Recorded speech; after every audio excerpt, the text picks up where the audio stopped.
It's such a bold and audacious film. I mean, you really probably didn't know how it was going to play with an audience, and you're going to find out at the Cannes Film Festival. And by the way, they let you know if they don't like something. Well, luckily they did.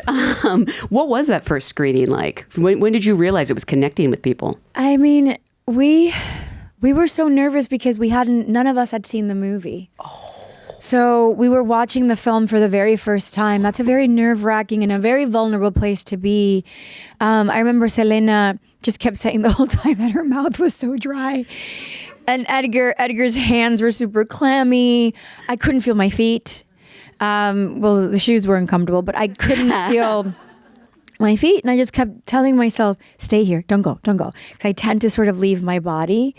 And I punch out. And if I'm experiencing a great deal of trauma, because I get dysregulated very easily, in my life. And so I was very dysregulated, but the comforting thing was that we had each other.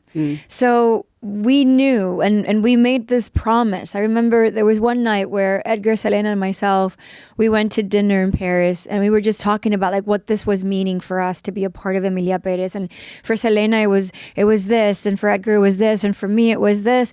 And we made a promise that regrets were out of the table.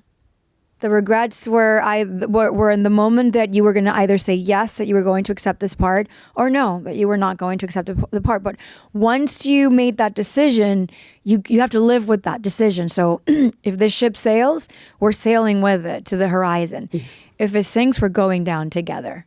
And that was alleviating to know that we had each other, because we knew how provocative and how audacious it was, but we also knew how important it was to tell stories of women, complex women, women that are very diverse, and how abstract of it that these women were so diverse to each other, even though they were all the same, and they spoke all the same language. They were so different from each other.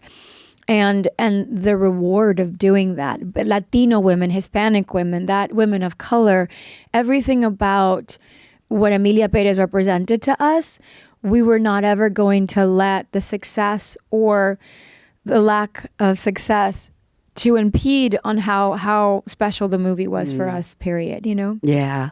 I mean, it must be heartbreaking, because I'm sure you've worked on some movies that maybe didn't get the response you hoped, but doesn't make you love them any less.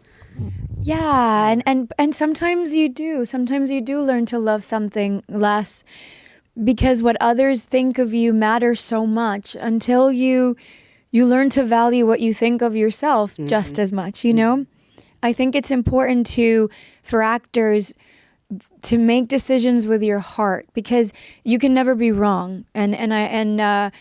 If you make strategic decisions, if you make decisions because your team believes that that's the best thing for you to do, those experiences aren't as memorable for you.